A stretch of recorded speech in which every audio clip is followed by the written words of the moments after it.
జై భీమ్ అందరికి ఎలా ఉన్నారు? బాగున్నారా? పార్లమెంట్ లో వందే మాతర గురించి సమావేశాలు చర్చలు జరుగుతున్నాయి.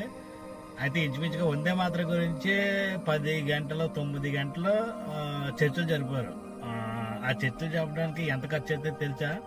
నిమిషానికి వచ్చేసి దగ్గర దగ్గర 2.5 లక్షలు ఖర్చు అవుతుంది. అంటే 9 గంటలు లేకపోతే 10 గంటలు వేసుకోండి, 600 నిమిషాలు. 600 నిమిషాలు అంటే ఇంచుమించుగా 15 కోట్లు. ఒకవేళ నా లెక్క కరెక్ట్ అయితే మీరు చూసుకోండి. 15 కోట్లు అనుకుంటున్నాను. సో ఏంటి ఈ డబ్బు అంతా ఎవరిదే? మనదే. మనం ట్యాక్సులు కట్టి ఉప్పు మీద, పప్పు మీద, పెట్రోల్ మీద, బియ్యం మీద, అన్నిటి మీద ట్యాక్సులు కడితే ట్యాక్సుల ద్వారా వచ్చిన డబ్బుని వీళ్ళు ఇలా వృధాగా ఖర్చు పెడుతున్నారు. అసలు వందే మాత్రానికి వచ్చిన ఇబ్బంది ఏంటి? దాని గురించి ఇప్పుడు ఎవడు మాట్లాడాడు? దాని గురించి ఎవడో కాంట్రవర్సీ చేశారు? ఏమీ లేదు. ఎప్పుడో ఏదో జరిగిందంట. ఇప్పుడు మనం అందరం వందే మాత్రాన్ని పాడుకుంటున్నాం, దాన్ని రెస్పెక్ట్ చేస్తున్నాం, దాన్ని నేషనల్ గీతం కింద మనం అడాప్ట్ చేసుకున్నాం. అంతా బాగానే ఉంది, ఓకే. దేశంలో ఎన్ని సమస్యలు లేవండి? ఎన్ని సమస్యలు లేవు? నేను గత 4-5 రోజుల నుంచి ఆ ఇండిగో ఎయిర్వేస్ మొత్తం ఫ్లైట్లన్నీ క్యాన్సిల్ అయిపోయి ప్రజలు ఎవరైతే వీళ్ళు ట్రావెల్ చేసే వాళ్ళు ఉన్నారో ప్యాసింజర్స్ ఎంత ఇబ్బంది పడ్డారు.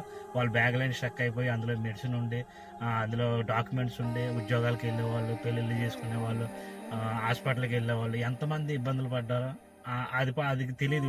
దాని గురించి చర్చలు చేయరు.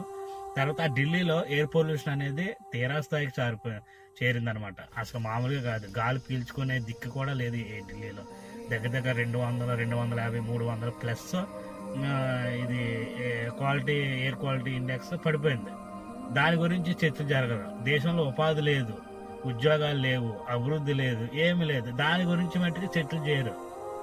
పనికిరాని ముచ్చట్లు పెట్టుకుని పొద్దున్న లేచిన కాడి నుంచి ధర్మం దేవుడు, లేదంటే శత్రు దేశం, ఆ కుంటిదైపోయిన పాకిస్తాన్ పట్టుకొని ముస్లిం అని పేరు చెప్పుకొని వీళ్ళు రాజకీయాలు తప్ప ప్రజల్ని ఉద్ధరించి ప్రజల్లో జీవితాన్ని బాగు చేద్దామనే ఆలోచన అయితే ఈ ప్రభుత్వాలకి దేనికి లేదు.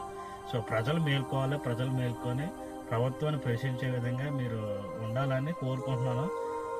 మన డబ్బు ఎలాగ వేస్ట్గా ఖర్చు పెడుతున్నారు అనేది మీరందరూ కూడా మీరు గమనించాలి. అనవసరమైన వాటికి తప్ప అవసరమైన వాటికి దేనికి ఖర్చు పెట్టరు. ఈ బీజేపీ ప్రభుత్వం ఉందా, ఇప్పుడు ఓ కాలేజీ కట్టామని చెప్పదు, ఓ హాస్పిటల్ కట్టామని చెప్పదు, ఓ స్కూల్ కట్టామని చెప్పదు, ఏమి చెప్పదు. దీనిలో దేశం కాంచి దేవుడు మొత్తం ఇదే.